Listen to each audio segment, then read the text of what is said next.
बिस्मिल्लाहिर्रहमानिर्रहीम। शुरू स्मॉल कुलकुल के नाम से जो पूरी पूरी पूरी कायनात का सुल्तान है, फ़हद भाई और नाबिगा बेटा, ये आप लोगों के लिए मैं कर रहा हूँ। आप लोगों की फरमाइश पे इंशाल्लाह मैं कोशिश करूँगा कि सारी चीज़ें जो आपने लिख के भेजी हैं वो पेपर से पहले कर सकूँ। तो ये पहले numerical solution of the equation से देखिए। Numerical solution of the equation हम तब करते हैं जब किसी इक्वेशन को नॉर्मल मेथड से सॉल्व न किया जा सके। लेकिन पहले मैं एक ऐसी इक्वेशन तो लिख रहा हूँ जो पहले हम सॉल्व करके मैं दिखाऊंगा और ये सॉल्यूबल है, फिर उसको सॉल्यूशन दिखाएंगे हम उससे कि मेथड में बता सकूँगा मेथड क्या है इसका। देखिए, सबसे पहले मिसाल के तौर पर अगर मेरे पास एक इक्वेशन है, ये एक्स स्क्वायर -2x -4 = 0। अगर इसको मैं सॉल्व करूँ तो x आ जाता है, ये माइनस भी यानी आ जाएगा 2 ± √20/2 आ जाएगा। और x का अगर सॉल्यूशन आप करें तो ये आ जाता है 3.24 एक सॉल्यूशन, और दूसरा आता है -1.24। ये तो हमें नॉन कंडीशन हुआ कि ये सॉल्यूशन है। लेकिन अगर ये नॉन न हो मिसाल के तौर पर और हमें सॉल्व करना हो, पहली बात न्यूमेरिकल सॉल्यूशन से सिर्फ एक सॉल्यूशन निकाला जा सकता है, सारे सॉल्यूशन में नहीं। कितने भी रूट्स हो सिर्फ एक रूट चाहिए होता है। मिसाल के तौर पर आपको ये सॉल्व करना है, यही इक्वेशन सॉल्व करनी है, एक्स स्क्वायर -2x -4 = 0 को न्यूमेरिकल सॉल्यूशन से सॉल्व करना है। तो पहला स्टेप आपका जो होगा, फर्स्ट स्टेप है कि आप लोकेट करेंगे रूट्स, लोकेट द रूट्स। अब लोकेट रूट्स ये करने हैं कि वो एक हमें किसी का पता नहीं होगा, लेकिन इस तरह सपोज ये रूट्स जो लोकेट, ये हमें पता है कि ये वाले रूट्स जो हैं ये आए 3.24 या 3.24 और -1.24, ये लोकेट करने के दो मेथड हैं रूट्स को। या तो ग्राफ से लोकेट करें या फिर चेंज ऑफ साइन से, चेंज ऑफ साइन रूल है।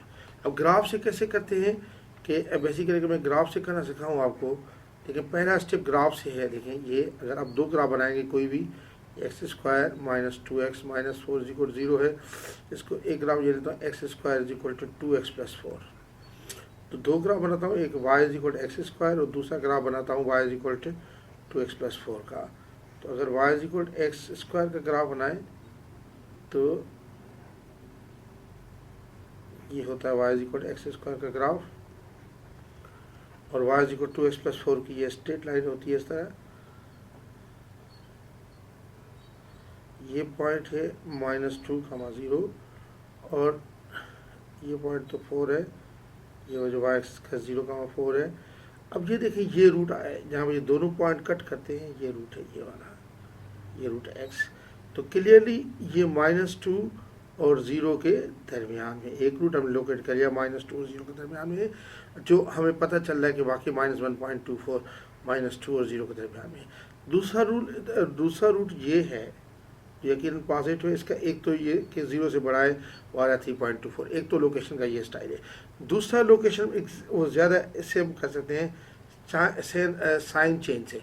साइन चेंज का मकसद है कि मैं इसको जो दिया होता है इसको fx ले रहे हैं आप, x² -2x -4 है। इस फंक्शन की साइन देखें, अगर आप f ऑफ -2 पुट कर दें इसमें तो हो जाएगा 4 + 4 -4, ये 4 आ जाता है। और f ऑफ -3 अगर पुट कर दें तो होता है 9 + 6 -4, f ऑफ माइनस, ये देखिए पॉजिटिव आता है, ये भी पॉजिटिव है, यानी 11, यानी -2 और -3 के दरमियान रूट नहीं है। लेकिन अगर आप f ऑफ -1 पुट करें तो आता है 1 + 2 -4 -1। आप देखिए f ऑफ -2 और -1 के दरमियान साइन चेंज हुआ है। तो बेसिकली रूट लाई करता है -2 एंड -1 के दरमियान रूट लाई करता है, इससे पता चलता है। अगर आप इस स्टेप को न करें, इस स्टेप को न दिखाएं,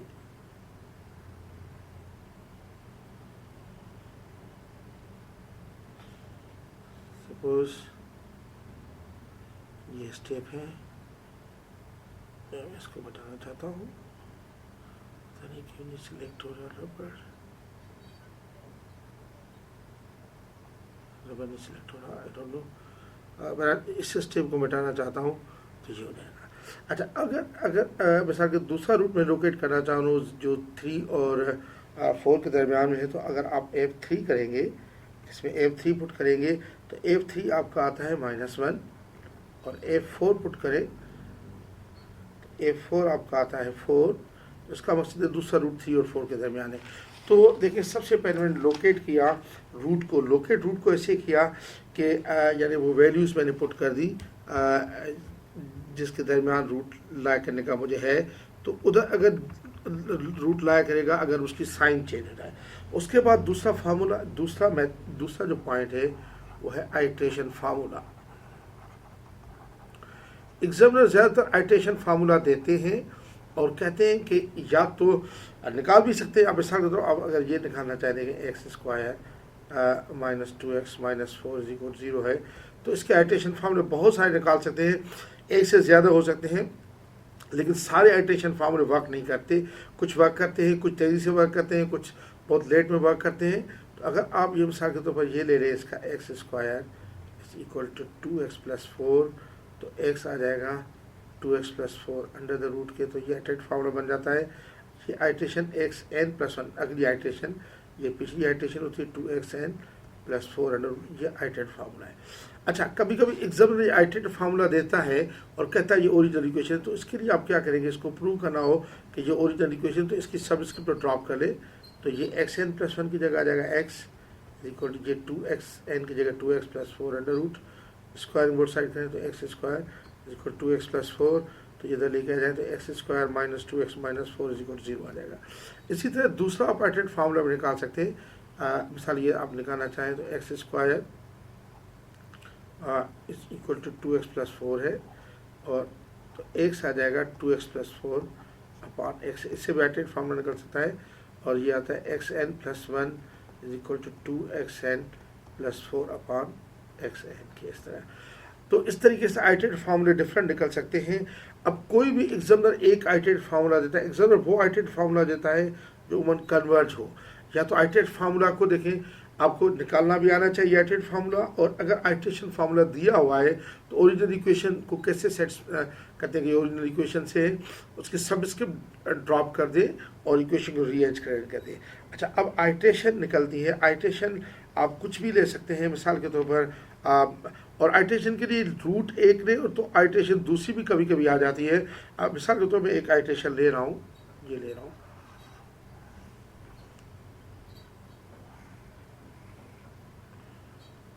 इस आइट्रेशन के लिए टेबल बनता है बेशक, और इसमें कैलकुलेटर वैल्यू कैलकुलेट किया जाता है, बाकी सब इनकी इन दिखाना वैल्यू ज़रूरत है। ये xn है और ये xn+1, ये मैं आइट्रेशन फार्मूला ले रहा हूँ, ये 2xn + 4 अंडर द रूट। सबसे पहली बात ये कि इसको आप देखें, पहली आइट्रेशन में ले रहा हूँ, सपोज मैं माइनस वाला रूट कैलकुलेट करना चाहता हूँ, तो x0 ले रहा हूँ -1.5। अब हालांकि -1.5 का लिए लेने का मेरा मकसद है कि -1.24 जो माइनस वाला रूट है उसको लोकेट करना चाह रहा हूँ, लेकिन आप देखेंगे इसके वजह दूसरा रूट आ जाता है, ये भी हो सकता है। और कभी कभी उसके यानी ज़रूरी नहीं कि वो ना जो आप आइट्रेशन कर रहे हो वो भी आ सकता है, वो नहीं भी आ सकता। मिसाल के तौर पर अगर आप ये x0 -1.5 कर रहे हो, तो आप जाके इसमें ये कैलकुलेटर में कैसे पुट कर देखें। सर, आपके कैलकुलेटर कमाल है, कैसे पुट किया जाएगा। देखिए, जो ये x है ना उसको ब्रैकेट में किया करें हमेशा। आप देखिए कैलकुलेटर में कैसे करेंगे, पहले अंडर रूट लगाएंगे, ऐसे अंडर रूट का साइन, फिर ये एक ब्रैकेट लगाएं, ये ब्रैकेट, फिर 2 लगाएं, फिर ये xn की ब्रैकेट लगाएं, उधर लिख दें -1.5 ब्रैकेट, और ये +4 और ये ब्रैकेट लगाएं। इसका मतलब ये अंडर रूट इधर पूरा आएगा। आपको ये पूरा इस तरह लिखना पड़ेगा। ये लिख के आप अगर करेंगे तो आप x1 जो आएगा, x1 आ जाता है 1। अब जो भी x1 आ गया, आपने क्या करना है कि कैलकुलेटर पे जाना है, और जहाँ ये ब्रैकेट लिखा हुआ है ये -1.5, इधर आपने आंसर लिख देना है, आंसर, और फिर साइन ऑफ इक्वलिटी को दबा देना है, बस बात खत्म। और आपको जो वैल्यू आ रही है इधर लिखते जाएं, जो भी वैल्यू आ रही है इधर लिखते हैं। x2 आपने 1 पुट किया, आंसर पुट किया, और फिर आपने देखा तो वैल्यू आएगी इसकी, और ये 2.44, सॉरी ये 2.449। फिर x3 पुट करें, दूसरा ये कैलकुलेटर पुट करते जाएं, यानी 2.983, फिर x4 ये आइट्रेशन चलती जाएगी जितनी में आए, फिर आ रही है 3.156, फिर x5 ये पुट करते जाएं, यानी 3.212, अब आस्था होने लगा है।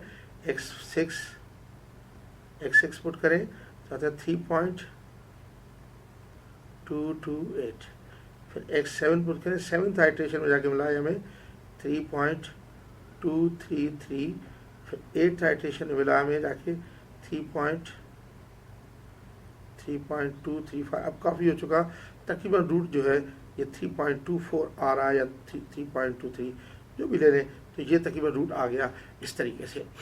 अच्छा, अगर आप दूसरी आइट्रेशन लेंगे, ज़रूरी नहीं है कि वो कन्वर्ज करे, अगर आप कोई और आइट्रेशन लेके भी आप इस तरीके से कर सकती हैं। देखिए कर सकते हैं, अगर आप x -0.15 पुट किया तो ज़रूरी नहीं कि यही रूट आए, माइनस वाला रूट भी और आइट्रेशन किसी से आ सकता है।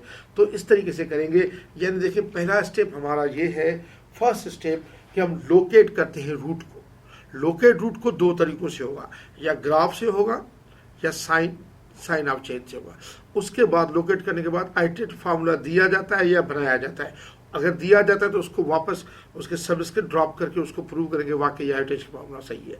उसके बाद आइट्रेशन सबसे बड़ा कमाल होता है कैलकुलेटर में डालने का, और उसका ये है कि आप आराम से जिस तरह प्रोग्रामिंग होती है वो करें कि कोई चीज़, और जो xn की वैल्यू, x की वैल्यू है कहीं भी जितने भी है उसको ब्रैकेट में पुट करें हमेशा, उसको ब्रैकेट में पुट करके पहली वैल्यू निकालें, फिर उस ब्रैकेट की जगह पे आंसर दे दें, आंसर लिख दें और कैलकुलेटर को फिर इक्वल करते जाएं और आइट्रेशन आखिर इस तरह होती जाएगी। तो इस तरीके से होगा। अब मैं कुछ इसके 5-6 क्वेश्चंस करूंगा, 4-5 क्वेश्चंस पास पेपर्स के, तो फिर इसको आपको समझ में आ जाएगी कि ये किस तरीके से हो रहा है।